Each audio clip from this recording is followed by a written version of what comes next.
Today we're making tonkatsu, Japanese breaded and deep-fried pork cutlets, with one of my favorite cuts of pork in the world, the Ibareko Pressa, which is the shoulder loin, known for its extremely tender texture, rich and intense flavors due to its extremely high fat content and marbling. It also comes extremely thin naturally, making it the perfect cut for tonkatsu, as most recipes would call for the pounding of the pork or even chicken for that matter, to achieve a uniform thin layer for even cooking. And for anyone who wants to comment that this is a waste of good pork, I'm not the person who invented Wagyu Katsu Sando, so there's that. Of course, even though we're using such a premium cut today, the techniques and the recipe applies to most katsus. So you could do the same with pork chop, with chicken, even with firm tofu. Let's do it. First things first, we season our pork. In the most ideal world, especially if you're using regular pork chop or chicken breast, you would want to season this at about 0.6% salt and leave it in the fridge uncovered for at least 6 hours, preferably overnight.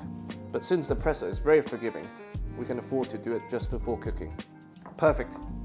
Now, let's introduce the holy trinity of Japanese katsu cooking: the flour, the egg, and the dry bread. Starting with the flour. Traditionally in Japanese katsu, they use only flour. In modern day cooking, to adjust to a lighter palate, chefs sometimes like to dilute the flour with different things. My personal preference is using a combination of about 50-50 potato starch and all-purpose flour. The potato starch is what's going to give you a lighter finish, a better crunch, and a crispier exterior. But potato starch alone does not hold its shape and adhere to the meat as well as the flour. So we have the 50% flour there to provide us with the structure. And I welcome you to play with the ratio. Try 100% potato starch one day, try 100% flour one day, and you can decide for yourself which end of the spectrum your personal palate is closer to. Secondly, we have the egg. I've tried with egg yolk only, egg white only,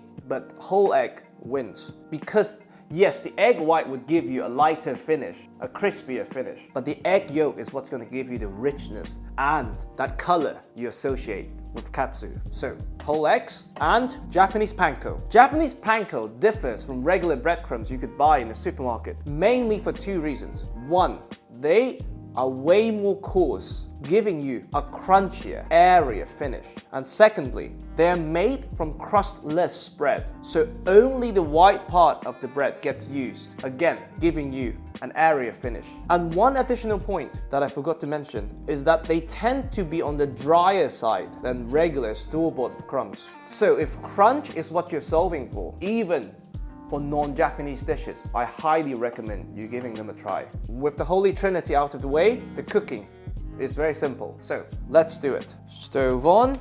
And for any deep frying dishes where sticking is a risk, I highly recommend that you first heat up your pot or pan thoroughly before you add the oil. When do we know the pan is ready for the oil? There's a very simple test. You simply drop a bit of water and you see how the water behaves. In this case, they're still slowly evaporating. And we want to get to a point where the water droplet would start dancing around the pan. And you'll see what I mean very shortly. This is what I mean. The water droplets, they're moving around before evaporation. And that's when you know we're ready for the oil. So any high smoke point neutral oil, in this case we have vegetable oil, and you want to add enough to submerge at least half of your pork cutlet. This is traditionally a shallow frying dish. And we want our oil to be around 180 degrees Celsius because we're only frying it once. So getting there. Right. Once we're at temperature, we go through the 3 stations. First up, the flour and potato starch mix. And you want to dust off the excess. Next up, the whole eggs.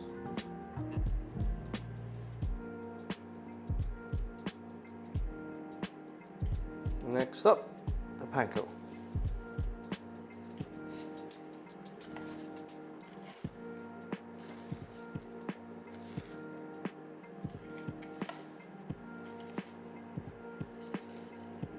Once this is well coated, the whole thing goes in, and you lay it away from you to avoid splashing.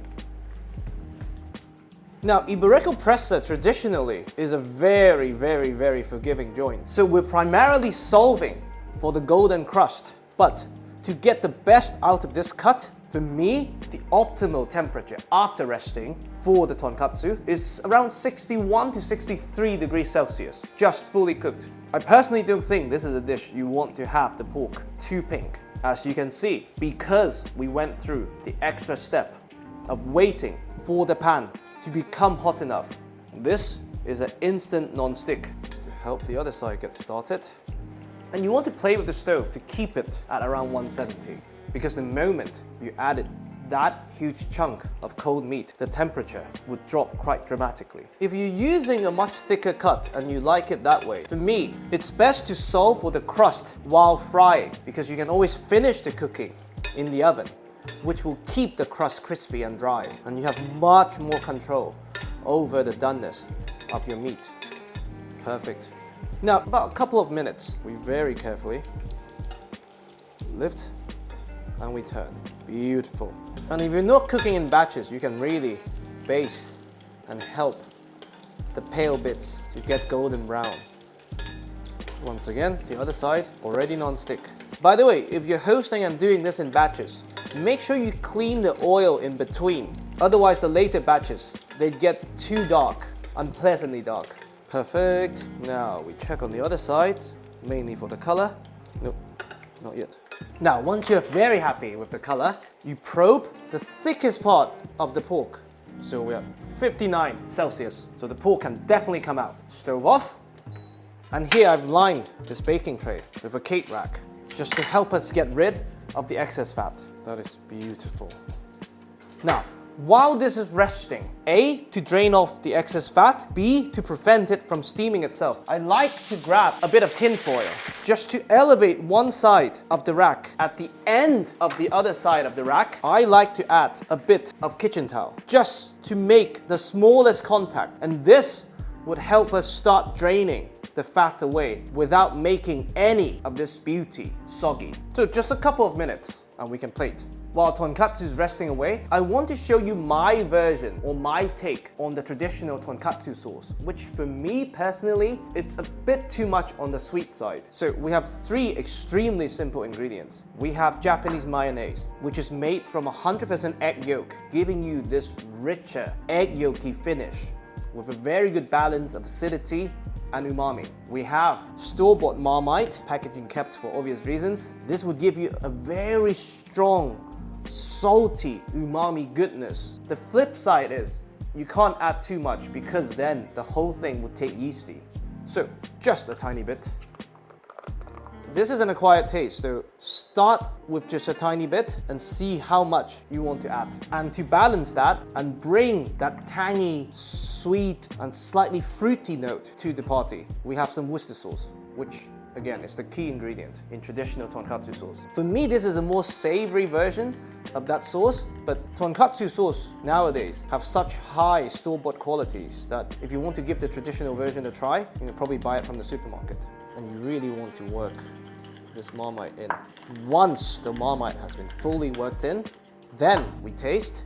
Oof, beautiful. And you adjust the other two ingredients accordingly. For me, this is perfect. And now we can plate.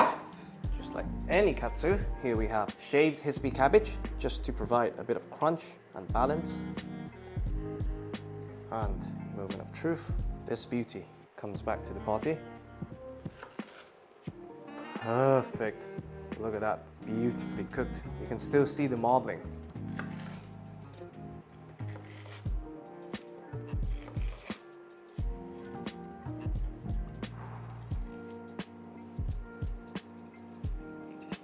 How beautiful is that, huh? Crispy, airy, light, moist, juicy and flavorful on the inside, with a tangy umami bomb on the side and a crunchy salad. This is tonkatsu with Ibureco Pressa. I really hope you enjoy. Beautiful.